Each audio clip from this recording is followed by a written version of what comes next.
Welcome to the Deep Dive. This is where we dig through stacks of information, research, data, all that stuff, to pull out those really clear insights, those moments where you just go, aha! We want to help you get incredibly well-informed. That's the goal. And today, we're going on a fascinating trip, really. We're trying to uncover the hidden logic, the stuff working underneath the surface of just everyday life. We're going to tackle some questions that, honestly, might sound a bit like trivia night at the pub at first. Right. They seem kind of random. Exactly. Like, what could a school teacher possibly have in common with a sumo wrestler? Yeah. Seriously. Or, why do drug dealers, even the ones supposedly making bank, often still live with their moms? That's a good one. And here's one that might really make you stop and think. Statistically speaking, which is more dangerous to a child? A gun lying around the house, or a swimming pool in the backyard. Yeah, that one surprises people. Right. But these aren't just, quirky questions. They're actually invitations. They invite us to peel back the layers and see how the world really works underneath. We're diving into this powerful idea, really pushed by the book Freakonomics. A game changer for a lot of people. Totally. The idea that economics isn't just about money or, stock markets. It's actually this brilliant set of tools for explaining human behavior. Especially, as they put it, how people get what they want. It's about the questions you ask. Asking the interesting questions, the ones maybe others just don't think to ask. And then using data, real data, to find answers that are often, pretty surprising. And our mission today really is to make this whole field, this way of thinking, feel super accessible. We know economics can sound... Right. Intimidating. Exactly. Like dusty textbooks and complicated graphs, but we promise this deep dive is going to be different. We want to introduce you to this unique, almost freakish way of looking at the world around you. How are we going to do that? We're going to break down these powerful, often invisible forces, things like incentives, information, and what people call conventional wisdom. We'll look at how they secretly shape our lives day in, day out. Okay. And we'll use real stories, real data. We'll explain every concept basically from scratch.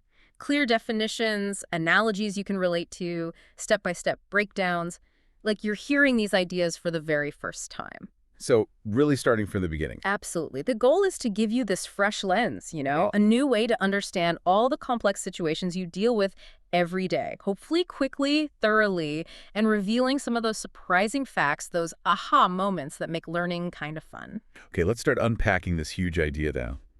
Incentives. Because when you really think about it, incentives are kind of the hidden engine behind, pretty much everything people do. They really are. So just to be super clear for everyone listening, what is an incentive in simple terms? Simply put, an incentive is just a reason, a motivation to do something, or maybe a motivation not to do something. We bump into them all the time, often without even thinking about it. Right, like automatic reactions. Sometimes, yeah.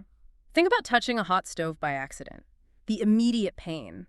That's a very direct, very physical incentive to pull your hand back fast and to avoid touching it again. Okay, clear negative incentive. Avoid pain. Exactly. Or, on the flip side, maybe you got straight A's when you were a kid and your parents promised you a brand new bike if you did. The classic bribe. Well, yeah, but that bike, that's a positive incentive. It motivates the effort. These might seem like really basic examples, but they show the core idea. Our actions are usually guided by what we expect the outcome to be. So it's not always about just rewards and punishments, though. It feels like there are different types, flavors. That's a great way to put it. Flavors. Incentives aren't just one thing. They come in, let's say, 3 basic flavors. And often, these flavors mix together in our decisions. Okay, flavor 1. First, you've got economic incentives. These are probably the easiest to spot. Direct financial rewards or penalties. Money, basically. Like the bike for grades. Or a speeding ticket. Exactly. That $100 fine for speeding, economic penalty, getting a bonus at work for hitting a sales target, economic reward, it's about money or things easily measured in money. Okay, economic makes sense. But what about, getting grounded as a teenager? That's not really about cash. Perfect example. That brings us to the second flavor. Social incentives. This is all about how other people see us, or maybe even more powerful, how we want to be seen. By our friends, family, the community. Peer pressure, kind of. Or wanting to fit in. Yeah, partly. Being laughed at if you pick your nose in public, that's a social penalty. You feel shame, embarrassment. You definitely want to avoid that. Right. And conversely, making the school sports team or getting praised publicly for doing something good. That boosts your reputation, your social standing. That's a powerful, positive social incentive. We're social animals deep down. Avoiding shame, seeking approval, huge motivators. Okay, economic, social. Is there a third?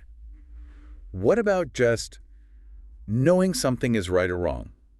Inside yourself. You nailed it. That's the third flavor, moral incentives. This is your internal compass, your own sense of right and wrong. It works kind of independently of what other people think or whether there's a fine or reward involved. So you just wouldn't do something because you feel it's wrong, even if you could get away with it. Precisely. Even if nobody's watching, no fine, no reward, you just don't do it because it clashes with your own moral code.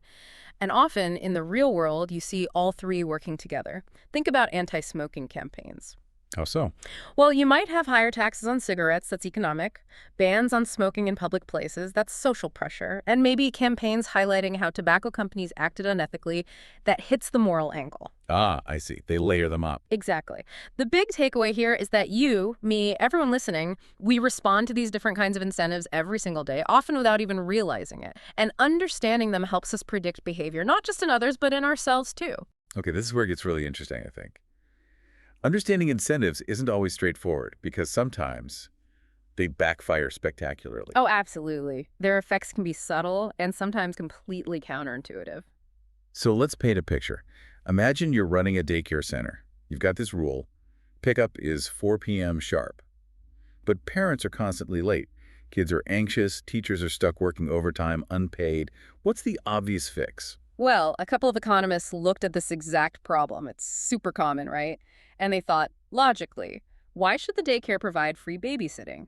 Let's find the late parents. Put an economic cost on being late. Makes total sense on the surface. If it costs you money to be late, surely you'll stop being late. It feels like incentive 101. That was the theory, so they tested it. In 10 daycare centers over in Haifa, Israel, first 4 weeks, they just tracked lateness about 8 late pickups per center per week on average. Okay, baseline established. Then, week 5, they introduced a fine, a small one, about $3 per child if you were more than 10 minutes late. They just added it to the monthly bill, which was around $380. $3 on a nearly $400 bill. Mm. That's pretty tiny. Not much of a deterrent, maybe. You'd think maybe it wouldn't do much or maybe reduce it slightly. So what happened? Did it work? Here's the twist. Instead of going down, late pickups went up. A lot. The number of late pickups almost doubled after they brought in the fine. Doubled. You're kidding. How does that even happen? And even crazier, when they eventually got rid of the fine, the lateness didn't go back down. It stayed high. The fine didn't just fail, it made the problem worse and permanently changed the behavior. Okay, my brain hurts a little. Why? Why would fining people make them more likely to do the thing you're fining them for? It's a perfect illustration of what the Freakonomics guys call the strange and powerful nature of incentives. That $3 fine, it was just too small economically. What it did do, unintentionally, was it wiped out the moral and social penalty. What do you mean? Before the fine, parents felt guilty being late. They knew the teachers were annoyed, their kid was waiting. There was social awkwardness, maybe some shame. That's a powerful deterrent for most people. Like the non-money cost. Exactly. But the $3 fine, it basically turned being late into a commodity you could buy. Parents felt, okay, I'm paying for this extra time now. It became a cheap babysitting service. For $3, they could ditch the guilt and the stress of rushing from work. So the fine basically gave them permission to be late by putting a price on it. Precisely. It substituted a weak economic incentive for a much stronger moral and social one. And the result was the complete opposite of what they intended. Wow. So the lesson is be careful what incentives you introduce because you might accidentally erase a more powerful, invisible one. That's it exactly. You see it elsewhere too, like studies on blood donations. When you offer people a small amount of money to donate blood, instead of just appealing to their altruism. Donations go down. Often, yes. Because it turns a noble act, something you do out of goodness, into a really poorly paid job. The small payment cheapens the moral incentive. It changes the whole motivation. That's a really powerful point about incentives backfiring. Makes you wonder about these hidden forces everywhere. You know, W.C. Fields had that great line, "A thing worth having is a thing worth cheating for." Yes, a classic. And there's a lot of truth to it, economically speaking. How so? Well, cheating in a basic sense is just trying to get more for less, getting what you want by bending or breaking the rules. It's a fundamental economic act in a way. And it's not just like big-time criminals or disgraced Oh, CEOs. not at all. It's incredibly common. Think about nudging your golf ball into a slightly better spot when nobody's looking. Guilty as charged. Maybe. Or, taking that bagel from the office kitchen but forgetting, quote unquote, to put the dollar in the honesty box, telling yourself you'll pay double tomorrow, but then you don't. Mm. You probably all do it to some degree when the stakes feel right or low enough. Okay, so if that tendency is pretty universal, how does it play out where we really expect integrity? Like in schools, teachers. You'd hope that would be a safe zone. But think about the pressure created by high-stakes testing in schools. Suddenly, teachers' jobs, bonuses, even the school's survival depend heavily on how well their students score on these tests. Ah, so you create a massive incentive for high scores. Exactly. You create rewards, bonuses, recognition, and huge penalties, school closures, losing your job. That kind of intense pressure, unfortunately, can create an environment where cheating becomes, well, more tempting. But how would a teacher even cheat? Wouldn't that be incredibly risky and obvious? It can range from the really blatant to the very subtle. There was a case where a kid came home and said his teacher just wrote the answers on the board. That's pretty obvious. Yeah, not subtle. But subtler ways exist. Giving kids extra time, or getting the tests beforehand and teaching only the answers. Maybe subtly guiding students during the test. Or, with multiple choice tests, telling kids to fill in random bubbles near the end, or even the teacher filling in answers after the students leave. Wow. Do you think they rationalize it, like tell themselves they're actually helping the kids? That's a really important psychological point. They might genuinely believe they're stopping a child from being labeled a failure or saving the school, but the reality is they're sending unprepared kids on to the next grade, setting them up to fail later. So ultimately, they're helping themselves, even if unintentionally. Pretty much. The immediate pressure on the teacher is relieved, but the long-term damage to the student is significant. So how do you even catch that, if it's subtle, behind closed doors? This is where data analysis gets really clever. Economists figured out algorithms to spot weird patterns in test scores. Like what? Imagine a whole classroom suddenly jumps way, way up in their scores one year, far beyond what you'd expect from their past performance. And then the very next year, with a different teacher, their scores plummet back down. Ah, okay. A one-year spike could be a great teacher? Right, but a spike followed immediately by a drop. That looks suspicious. It suggests something artificial happened in that spike year. In one Chicago study, they found classes going from, say, average scores in 4th grade to suspiciously amazing scores in 5th, then back down to maybe slightly above average in 6th. That pattern is a huge red flag for cheating. That's clever. Yeah. Using data to find the anomalies. Okay, so teachers. But you also mentioned sumo wrestlers earlier. Sumo, that seems like the epitome of tradition, honor. Surely not cheating there. It's another absolutely mind-blowing case study. Shows how universal these incentive principles are. In sumo, a wrestler's rank is everything. It determines their salary, their privileges, their whole life, basically. Okay, high stakes. Very. Now, tournaments run for 15 days. If a wrestler gets to 8 wins versus 7 losses, they've secured their rank, maybe even get promoted. That's called kachikoshi. Huge deal. Got it. 8 wins is good. But if they're right on the edge, 7 wins and 7 losses going into the final day, they are desperate for one more win. If they lose, they get demoted, make koshi. Less money, less prestige, a hard climb back. So the incentive for that 7-7 guy on the last day is enormous. He needs to win. Immense. Now think about his opponent. What if that opponent already has 8 wins and only 6 losses? He's already safe. He's got his kachikoshi. Losing one more match doesn't hurt him nearly as much as winning helps the 7-7 guy. Ah, I see where this is going. The 8-6 guy doesn't have much skin in the game, but the 7-7 guy has everything on the line. Exactly. So the hypothesis was, could the 8-6 wrestler, maybe, not try quite so hard? Let the 7-7 guy win, maybe in exchange for a future favor or even cash under the table. A sumo match is often over in seconds. It wouldn't be hard to subtly take a dive. Okay, that's the theory. Plausible. What did the data actually show? Could they prove it? They analyzed thousands of matches, specifically matches on the final day between a 7-7 wrestler and an 8-6 wrestler. Based on how these guys usually performed against each other, the 7-7 wrestler should have won, well, slightly less than half the time, maybe 48%. Okay, about 50-50 odds, maybe slightly less for the guy under pressure. But in reality, in those specific final day high-stakes matches, the 7-7 wrestler won almost 80% of the time against the 8-6 wrestler. 80% when Yeah. it should be less than 50. Yeah, a massive, massive statistical anomaly, way beyond chance. Wow. That's pretty damning evidence from the numbers. Did anything else back that up? It gets darker. A few years after the initial study, a couple of former sumo wrestlers came forward. They made detailed allegations of match fixing, drug use, ties to the Yakuza, the Japanese mafia. They even named names of wrestlers they said were involved. Whoa! Whistleblowers. What happened to them? Tragically, just before they were scheduled to hold a big press conference to reveal more, both men died, hours apart, in the same hospital, officially from similar respiratory illnesses. Police said no foul play, but as one sumo insider put it, it was very strange. That is incredibly chilling. Did their information connect to the data? When researchers cross-referenced the names the whistleblowers had provided, who they claimed was corrupt versus who was clean with the match data, the pattern became even sharper. How so? In matches between two wrestlers, both named as corrupt, the 7-7 guy still won about 80% of the time against the 8-6 guy on the final day.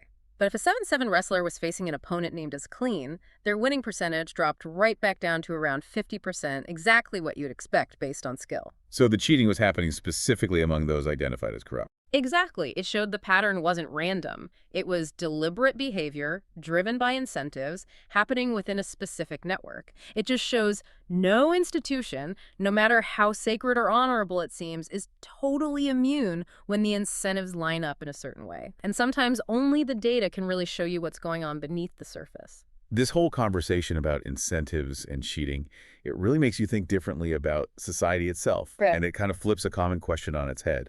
Instead of just asking, why is there so much crime? Maybe the better question is, why isn't there more crime? That reframing is really powerful, isn't it? When you think about all the opportunities people have to cheat, to steal, to harm, why don't more people do it? Right. What holds things together? The answer, again, lies in that complex web of incentives that society has built up over time. Just like with the daycare, it's a mix of economic, social, and moral forces all pushing against criminal behavior. Okay, so the economic incentives are obvious, right? Jail time, fines. Exactly. Going to jail means losing your job, maybe your house, definitely your freedom. Huge economic costs. But the moral incentives are also massive. Most people simply don't want to hurt others or take their things because they feel it's intrinsically wrong. That internal compass again. Right. And then there's the social side, the fear of shame, of being caught and having your reputation ruined. Think about those public shaming campaigns some cities use. Like posting pictures of people arrested for soliciting prostitutes online. Exactly. What's a bigger deterrent? A $500 fine you might pay quietly, or the thought of your boss, your neighbors, your family seeing your mugshot on hookersandjohns.com or whatever. The social cost can be way higher than the economic one. That's a really good point. Shame is powerful. And historically, this combination seems to work pretty well, relatively speaking. If you look at long-term trends, like homicide rates in Europe and other developed places over centuries, they've fallen dramatically. So overall, we're getting better at deterring the worst crimes. The data suggests yes.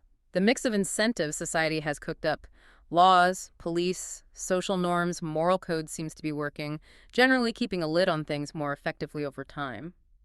These hidden forces are quietly maintaining order, often more effectively than we give them credit for, just because we're not consciously thinking about how they operate all the time. They're like the invisible glue holding society together. Okay, that leads us really nicely into the next big idea, information. Specifically, something called information asymmetry. Sounds a bit technical, maybe? It does sound a bit jargony, but the concept itself is something we all deal with constantly. So break it down for us. What is information asymmetry? It's simply a situation where, in any kind of transaction or interaction, one person knows more than the other person, one side has better or more complete information. Okay, one side knows more, and that creates leverage and advantage. Exactly. Usually it's the expert who knows more than the consumer or the regular person, and that knowledge gap gives them power in the situation. The challenge for the person with less information is figuring out how to deal with that gap, or at least be aware that it exists. Okay, so where do we see this most often? Let's think about common situations. What about selling your house? You hire a real estate agent, they're the expert, they're supposed to help you get the best possible price. right? That's what Yeah. they tell you. Yes, that's their stated job. But if you look beneath the surface at the incentives we were just talking about and combine that with information asymmetry, a different picture emerges. How so? What's the agent's real incentive? Well, think about their commission. It's usually a percentage of the sale price, maybe 3% for the selling agent. Now, let's say your house could sell for $300,000, or maybe if you wait a bit longer, $310,000. Okay, an extra 10 grand. Yeah. That sounds worthwhile. For you, it's an extra $10,000. But for the agent, their extra commission on that $10,000 is only about $150. It's 3% of 10K, which is $300, but they often split that with their company. Is $150 really enough to make them wait weeks longer, hold more open houses, put in more effort? Probably not when you put it like that. They'd rather just sell it quickly and move on to the next house. That's often the stronger incentive for them. Much like an old-school stockbroker churning commissions, their incentive is often just to close the deal fast, even if it means getting you a slightly lower price. Their time is valuable, and spending weeks for an extra $150 doesn't make much economic sense for them. So they might subtly nudge you to take the first decent offer that comes along, even if waiting might get you more. But how could you ever actually prove that? It just sounds like cynicism. You can actually measure it with data. Researchers looked at over 100,000 home sales in Chicago. They compared houses that were owned by real estate agents themselves versus houses they sold for regular clients. Okay. And what did they find? After controlling for everything, location, size, condition, market timing, all that stuff, a clear pattern emerged. Agents keep their own homes on the market about 10 days longer, on average, and they sell their own homes for about 3% more money. 3% more. So on that $300,000 house example, that's like $9,000 or $10,000 difference. Exactly. When it's their own money on the line, they hold out for the absolute best offer. When it's your money, the incentive shifts towards getting the deal done efficiently. The data clearly shows the difference in behavior. Wow. That's striking. And they can use their expert status, their extra information to kind of pressure you, right? Play on your fears. Oh, absolutely. They probably won't call you an idiot to your face, but they might say things like, well, you know, that bigger, nicer house down the street has been on the market for 6 months, implying you should take this offer now before it's too late. Creating urgency. Exactly. Or they might highlight minor flaws. One law professor told a story about how his agent, the minute he signed the papers to buy a new house, immediately turned around and said the market was tanking and he'd really need an expert broker to sell his old place quickly. They convert their information advantage into fear for the client. Manipulative. Yeah. What about the words they use in the actual ads? Like when you read a listing, are there hidden codes there too? Definitely. The language itself carries information, often subtly. Words that describe specific, desirable, tangible features like granite, state-of-the-art, maple, gourmet kitchen, those tend to correlate with higher sale prices. They tell you something concrete and valuable about the house. Okay, specific is good. What about vague words? Vague, fluffy adjectives, fantastic, spacious, charming, even great neighborhood. Those often correlate with lower sale prices because they're often code. Fantastic or charming might mean the house doesn't have many specific selling points. Spacious could mean old and maybe a bit run down. And great neighborhood often means the house itself isn't that great, so they're trying to sell you on the location instead. Huh. So charming is basically code for needs work. Often, yeah. Or small. Being aware of this asymmetry, knowing the expert's words might have hidden layers, helps you ask better questions and make smarter decisions, whether you're buying a house, a car, or anything else where someone knows more than you do. Okay, so experts can hide or twist information. But information can also be used the other way around, right? As a weapon against those in power, like taking away their information advantage. Absolutely. Information can be incredibly powerful when it's revealed. A classic historical example is the Ku Klux Klan, especially in its earlier days. Right, their power came a lot from secrecy, didn't it? The hoods, the rituals, the hidden membership. Exactly. Secrecy created mystique. It created fear. They seemed like this invisible, powerful force. People didn't know who was in it, what their secret handshakes or passwords were. That unknown was terrifying, especially given their history of violence. Fear was their main currency, leveraged through secrecy. So how was information used against them? There was this one guy, Stetson Kennedy. He went undercover, infiltrated the Klan using an alias, and what he did was brilliant. He started leaking everything. Their secret codes, their passwords, their rituals, even names of members. Where did he leak it to? To authorities, yeah, but maybe even more effectively, to popular radio shows. Get this. He fed the clan's secret codes and rituals to the writers of the Superman radio show. Superman fighting the Klan using their own secrets. That's amazing. Isn't it? Suddenly, kids all across America were playing games using the KKK's secret passwords. What was once mysterious and scary became almost silly. Public knowledge stripped away the mystique. So exposing their information basically neutered them. Pretty much. Attendance at Klan meetings dropped like a stone. Membership applications dried up. Kennedy turned their greatest weapon, secrecy, against them. He made their hidden information public, and it became fuel for mockery, not fear. It shows how powerful transparency can be. Wow. So if one guy leaking secrets could do that, what about something like the internet? That must have completely changed the game for information asymmetry everywhere. Oh, massively. The internet dealt a huge blow, maybe even a grave wound, as the Freakonomics guys put it, to information asymmetry across tons of industries.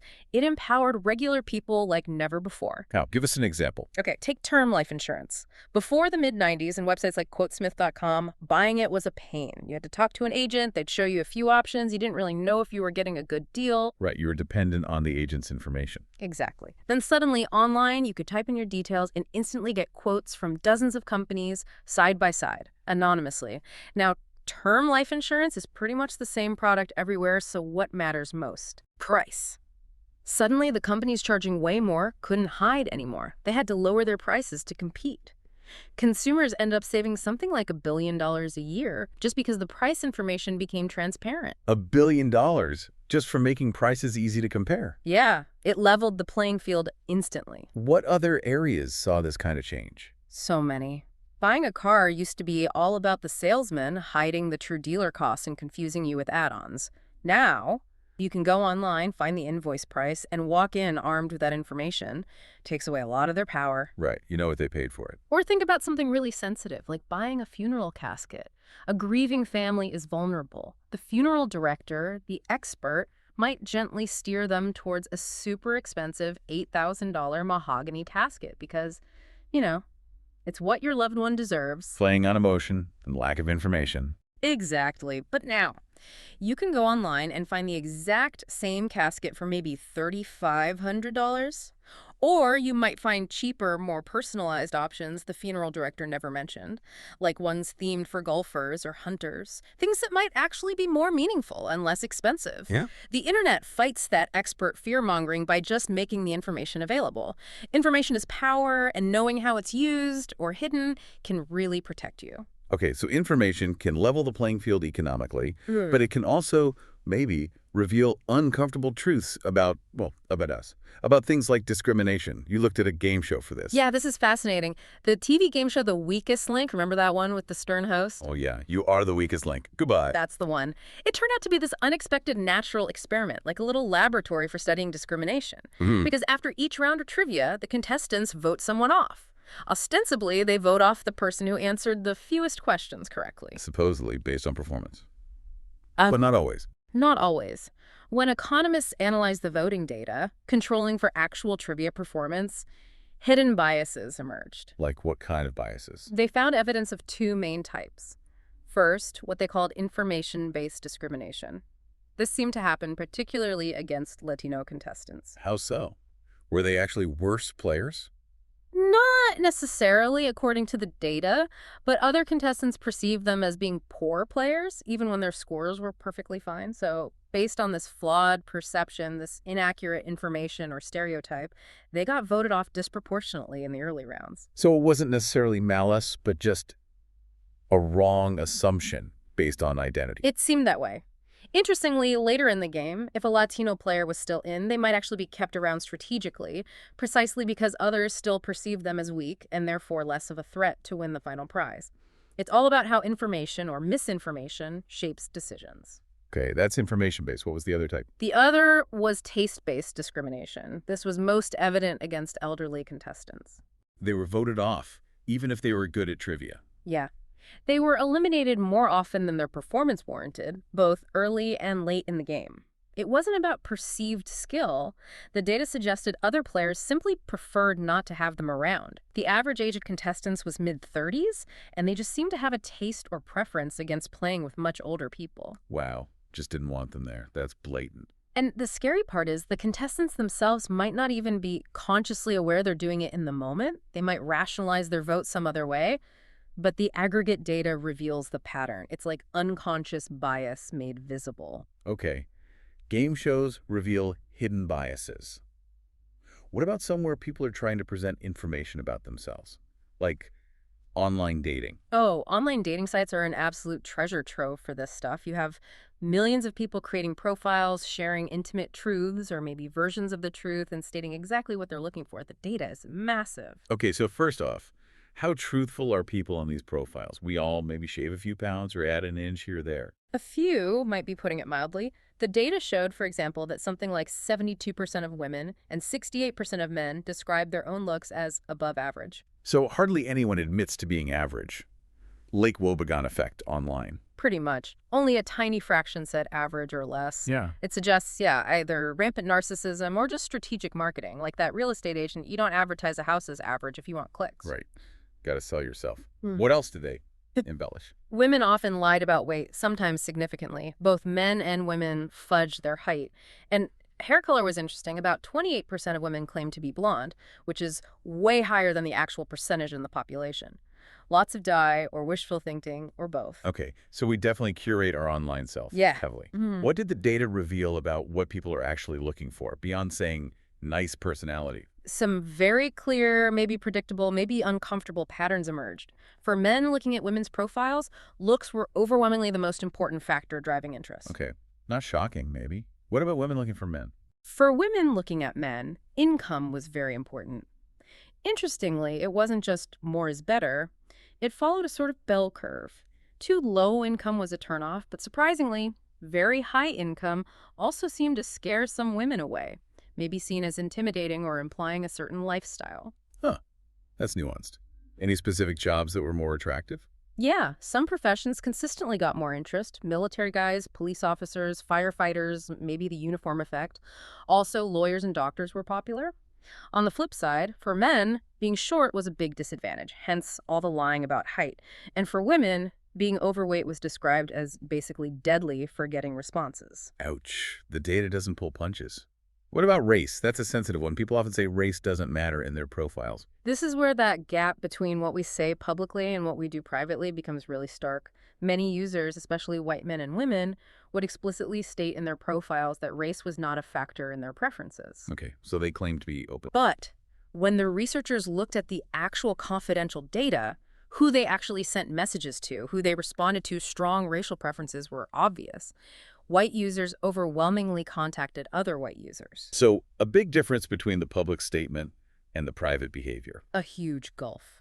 It highlights how we often present this curated, socially desirable version of ourselves, while our actual choices, revealed by data, tell a more complicated, sometimes less flattering story. It shows how discrimination can be subtle, maybe even unconscious, and how data can bring these hidden biases out into the light. We manage our information carefully. Okay, we've hit incentives, we've hit information. Now let's tackle the third big pillar, conventional wisdom. That phrase itself, conventional wisdom, it sounds kind of solid, right? Like wisdom everyone agrees on. It sounds solid, yeah. But the economist John Kenneth Galbraith, who actually coined the term, definitely didn't mean it as a compliment. Oh, what did it mean by it? Galbraith basically said conventional wisdom is made up of ideas that are simple, convenient, comfortable, and comforting, but not necessarily true. It's easy to believe, feels good, maybe fits our biases, but not actually based on facts. Exactly. He argued it's just mentally tiring to question absolutely everything all the time. So we tend to just grab onto these widely accepted beliefs like clinging to a raft because it's easier than constantly analyzing. Makes sense. We can't investigate everything ourselves. Right. And this conventional wisdom often gets created and spread by experts, by journalists, by public figures, sometimes because they need a simple story, a neat narrative, or maybe because it supports a particular agenda they have. Hashtag 3.1, the appeal of conventional wisdom. Okay, so it's the stuff that everyone knows, but maybe everyone is wrong. Can you give us a clear example of this in action? Sure. Think back to the issue of homelessness in the U.S. in the early 1980s. There was this advocate, Mitch Snyder, who became famous for claiming there were 3 million homeless Americans. Yeah, I feel like I've heard that number. It became the standard figure, right? It totally did. It was repeated everywhere, news reports, political speeches. It became conventional wisdom. But years later, Snyder himself openly admitted he just made it up. Made it up? Why? He said journalists were hounding him for a specific number, any number, for their stories. He didn't have one based on solid data, so he basically plucked one out of the air because he didn't want them to go away empty-handed, and a big number served his advocacy goals. Wow. So a completely fabricated statistic became accepted truth because it was convenient and dramatic. Exactly. It fit the narrative people wanted or needed at the time. Another example, maybe a bit lighter, Listerine mouthwash. Listerine. Yeah. What's the story there? Well, it was originally invented way back as a surgical antiseptic. They even sold it as floor cleaner for a while. Floor cleaner. Okay. But it only became a massive success in the 1920s. Why? Because the advertisers started pitching it as the cure for something called chronic halitosis. Halitosis, that's just bad breath, right? Yeah. Exactly. But before Listerine's ad campaigns, bad breath wasn't really considered this huge social catastrophe. They basically created the intense social anxiety around bad breath through their advertising. They turned an obscure medical term into a reason for social ruin, just to sell mouthwash. They manufactured the conventional wisdom that bad breath was a disaster. Pretty much. And their sales went through the roof. The lesson from both of these is be skeptical.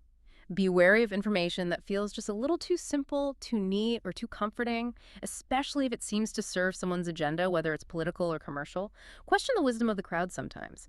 Hashtag 3.2, the surprising causes of the 1990s crime drop. Okay, questioning conventional wisdom. Let's apply that to a really big puzzle. The huge, sudden drop in crime across the U.S. in the 1990s. This was a shocker, right? Because all the experts were predicting the opposite. They were forecasting a bloodbath of youth crime. They absolutely were. The predictions were dire. And then crime rates, especially violent crime and homicide, just plummeted. It was dramatic and unexpected.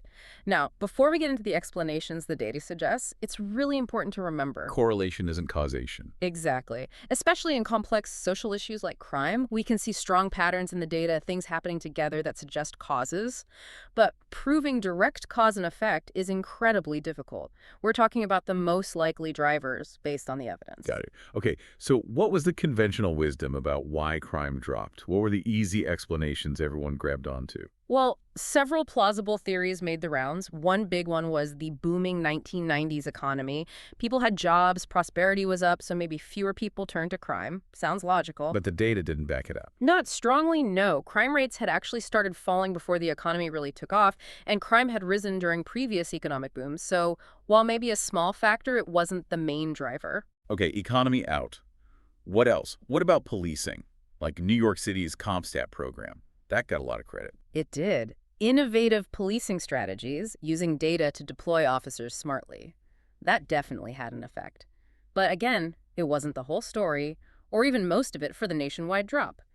In NYC specifically, crime was already falling significantly before Mayor Giuliani and Commissioner Bratton brought in those famous strategies. Really? So what was happening in New York? A huge factor, often overlooked, was simply the sheer number of additional police officers hired. The previous mayor, David Dinkins, had actually pushed through a massive expansion of the police force. Just having more cops on the street turned out to be a very significant factor in reducing crime there, maybe more so than the specific new tactics initially. More boots on the ground, basically. Pretty much. Studies suggest that increase in police numbers alone accounted for a big chunk of NYC's crime reduction relative to other places. Okay. What about tougher gun laws? Things like the Brady Act passed in the 90s. Surely that reduced gun crime. Seems obvious. This is always a really contentious topic, obviously, but looking purely at the data for the 90s drop, stricter gun laws appear to have had a surprisingly minimal impact. Minimal. How can that be? Well, things like gun buyback programs, the evidence suggests they were largely ineffective, preventing maybe a tiny fraction of one homicide per program, and laws aimed at disarming law-abiding citizens didn't really affect criminals, who tend to get their guns through illegal black market channels anyway. So criminals weren't following the new gun laws anyway? Largely, no. And the counter theory, the more guns, less crime idea, pushed by John Lott, arguing that letting more citizens carry concealed weapons deterred criminals, that also didn't hold up well to scrutiny. Other researchers couldn't replicate his findings, and there were later serious questions raised about the data he used. So the evidence just didn't support gun laws, either stricter or looser, as a primary driver of that big 90s drop. Okay, so the common explanations, economy, policing strategies, gun laws, they don't seem to fully explain that dramatic plunge in crime. So what does the data point to? The data suggests a few factors that were less obvious, less talked about, and in one case, extremely controversial. All right, let's hear them. First, increased incarceration. This is a big one. Between the early 80s and 2000, the number of people in prison in the U.S. basically quadrupled. A huge chunk of that increase happened during the 90s, particularly due to tougher drug laws and sentencing. So we just locked up a lot more people. A lot more. And simply put, if potential criminals are behind bars, they can't commit crimes out on the street. This massive increase in the prison population is estimated to account for about 1/3 of the crime drop, just taking offenders off the streets. Okay, simple math, in a way. Yeah. Fewer active criminals equals less crime. What's next? Second factor, the bursting of the crack cocaine bubble. The crack epidemic. How did that affect crime rates falling? When crack first hit hard in the 80s, it created this incredibly lucrative, violent new market. Gangs fought brutal turf wars over distribution rights, which drove homicide rates way up, especially in inner cities. Right, the violence associated with the drug trade. Exactly. But like many markets, eventually it matured. The initial gold rush phase ended, profits maybe weren't as astronomical, the turf lines got drawn, and the extreme violence associated with establishing dominance started to subside significantly. Crack use didn't vanish, but the hyper-violent competition did. That cooling down of the crack market is thought to account for another chunk, maybe 15%, of the crime drop. Interesting. So the market dynamics shifted. What about the idea of an aging population? People say older people commit less crime. That's true. Older people are much less crime-prone, and the population was aging overall. But that theory really only gained traction after crime had already fallen. The problem is, demographic shifts like population aging happen very slowly, gradually. They don't explain the sudden, sharp drop in crime seen in the 90s. In fact, criminologists back then were worried about a rise in crime because of a bulge in the teenage population entering their peak crime years. So, while aging might be a factor over decades, it doesn't fit the abruptness of the 90s drop. Okay, incarceration, the crack market cooling off. Yeah. You said there was one more, the controversial one? Yes.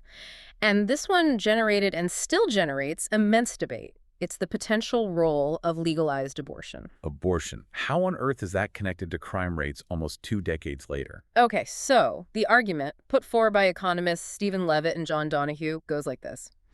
The Roe v. Wade Supreme Court decision in 1973 made abortion legal nationwide. This led to a significant increase in the number of legal abortions performed. Right. The hypothesis suggests that the women who were most likely to seek abortions tended to be those in difficult circumstances, maybe poor, single teenagers, often women of color.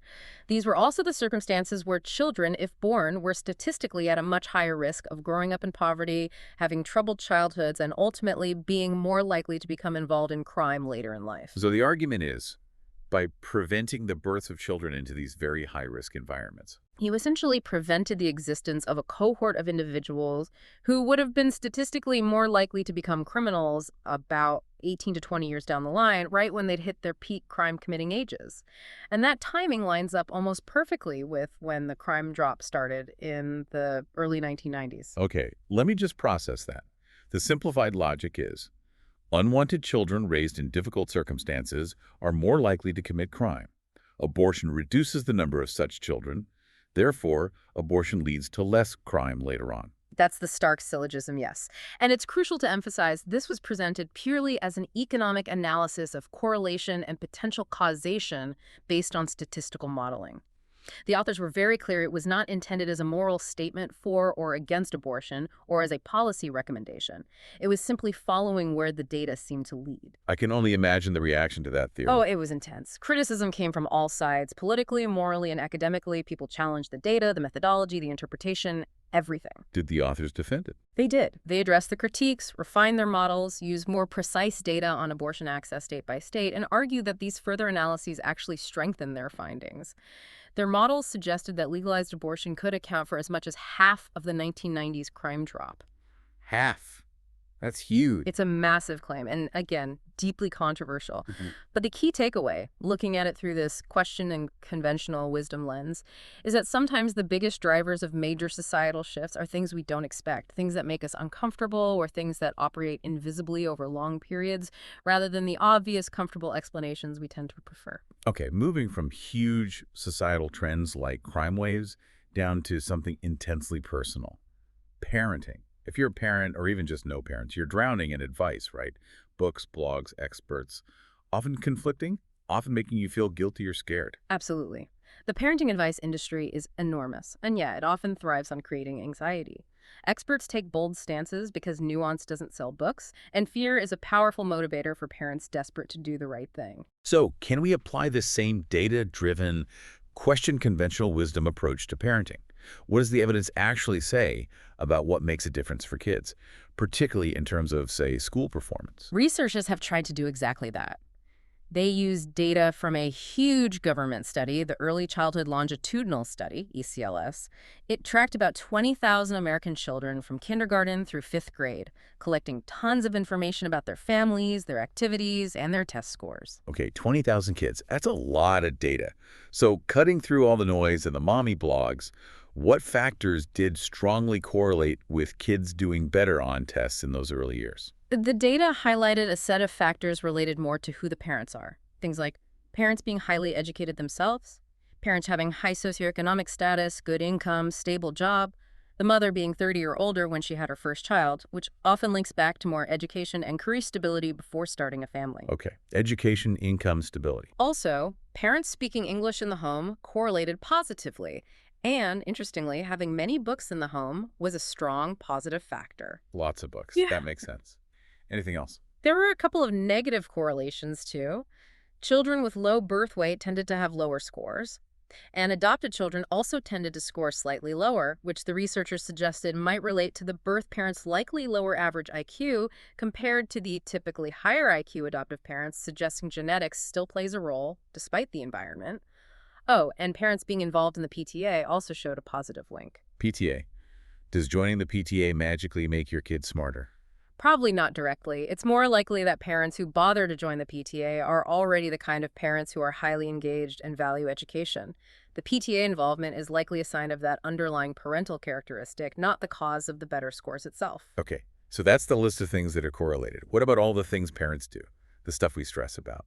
Reading every night, museum trips, music classes. This is where it gets really surprising, maybe even liberating, or frustrating, depending on how much effort you've put in. The study identified 8 factors related to things parents do that showed basically no statistical correlation with their children's early test scores. No correlation. Okay, hit me with the list. I'm ready. All right. Number 1, whether the child's family is intact. Controlling for other factors, kids from single-parent homes performed about the same. 2, whether the parents recently moved to a better neighborhood didn't seem to matter for test scores. 3, whether the mother stayed home and didn't work between birth and kindergarten. All those mommy and me classes, no measurable impact on tests. Wow, okay. Keep going. 4, whether the child attended the Head Start program. 5, whether the parents regularly take the child to museums.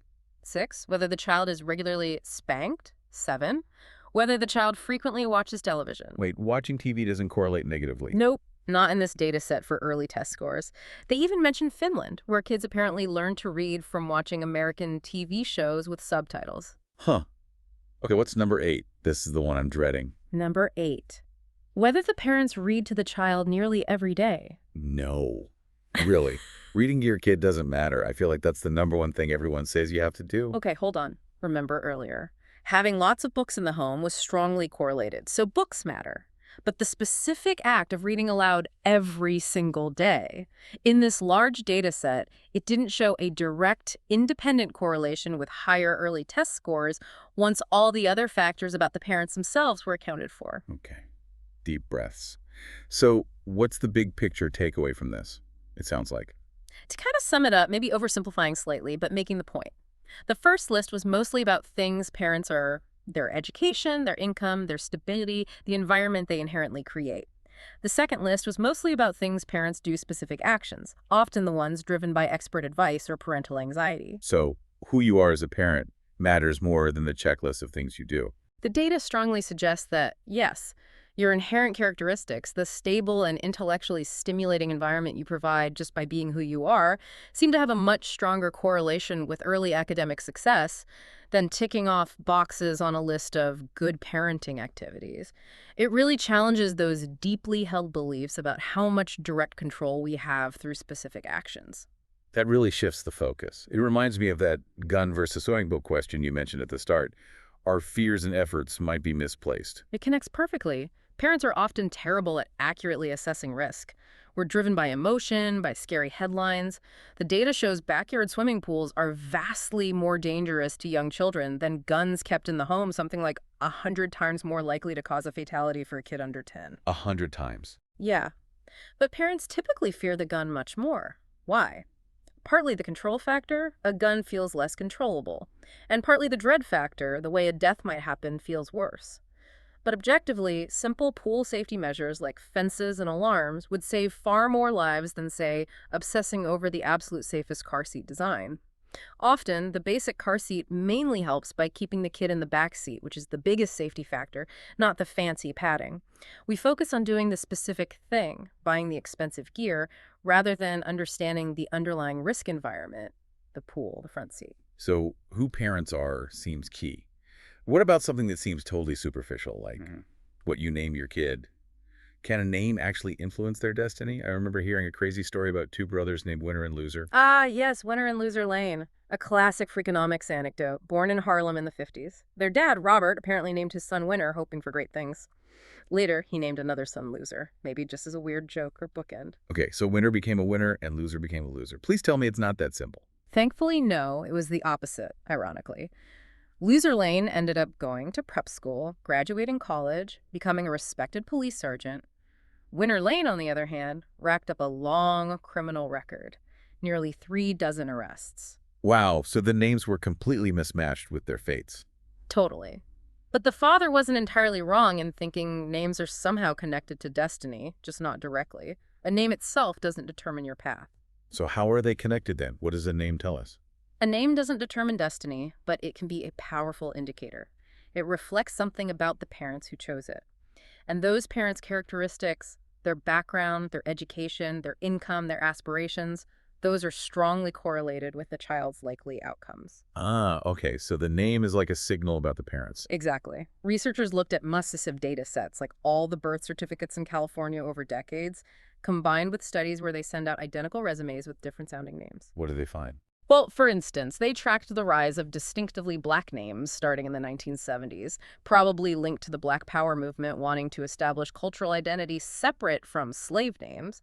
But those audit studies with resumes, they consistently show that identical resumes with stereotypically white-sounding names get significantly more callbacks for interviews than those with distinctively black-sounding names. So there's definitely societal bias linked to names affecting opportunity. Clearly. But beyond that bias, the choice of name itself says something about the parents. You can track name trends moving through socioeconomic strata. Like how? Names that first become popular among high-income, highly educated parents, think maybe names like Madison or Emily a while back, tend to gradually trickle down. Over years, they become more popular among lower-income families. Meanwhile, other names might be strongly associated with less educated parents from the start. The names signal the parent's background and maybe their hopes for the child. And celebrities, do they drive these trends? Not really. They're usually more like symptoms or amplifiers. They might pick up on a name that's already becoming trendy among a certain group, but they rarely start the trend from scratch. So it's not that naming your kid Madison makes them successful, but the kind of parent who chooses Madison in the first place is often the kind of parent who already has the education and resources that correlate with success. That's the core idea. Think about extreme cases, like that story of a woman calling a radio show horrified because her sister named her baby Shithead, but pronounced it Shitty. Oh my God, seriously. Or the judge who had a teenage girl named Temptress in court for being ungovernable and discovered the mother didn't even know what the name meant. Now, you can't say the name caused the problems, but it's probably fair to assume that parents who choose names like that, perhaps unaware of their meaning or implications, might also have other characteristics, maybe lower education, less stability, that do strongly predict tougher outcomes for their children. The name is a reflection, not the cause. But analyzing names, even something so personal, through this economic lens reveals these fascinating social patterns and hidden parental aspirations. #tag outro. Wow. Okay, this has been an absolutely packed deep dive. We've gone from sumo wrestlers to daycare centers, KKK secrets to online dating, crime rates to baby names. My head is spinning a little in a good way. So much surprising stuff challenging what we think we know. It really does force you to look at the world differently, doesn't it? Totally. So let's try to boil it down. What are the core takeaways, the main pillars of this Freakonomics way of thinking that we've explored today? Okay, three main things, I think. First, and maybe foremost, incentives matter. People respond predictably, though sometimes strangely, to economic, social, and moral incentives. Understanding those motivations is absolutely key to figuring out why people do what they do. Remember the daycare fine fail or the sumo matches? Right. Incentives drive behavior, sometimes in weird ways. Okay, pillar number 2. Second, information is power. Who knows what and who doesn't makes a huge difference. That information asymmetry shapes everything from the price you pay for a house or insurance to how the clan lost its power, even down to subtle biases in dating or on game shows. Access to information, or the lack of it, changes outcomes dramatically. Information asymmetry. Got it. And the third pillar. Third, question conventional wisdom. So much of what everybody knows is just wrong. It's based on comfort, convenience, maybe anecdotes, but not on actual data. We saw that with the crime drop explanations and definitely with all those parenting myths. You have to be willing to challenge the accepted truths, even the ones that feel right. Even when the truth the data points to might be uncomfortable. Especially then, baby. So, incentives, information, and questioning assumptions. By using this kind of rogue economist mindset, asking those quirky questions, digging into the data, not being afraid to poke at sacred cows, you really can start to uncover that hidden side of everything in your own life. Exactly. It's a toolkit, really. Mm. A way to make sense of the complexity around us, whether you're trying to understand politics, business, relationships, or just why your neighbor acts the way they do. It empowers you to see things more clearly. So here's a final thought for you, our listeners, to chew on.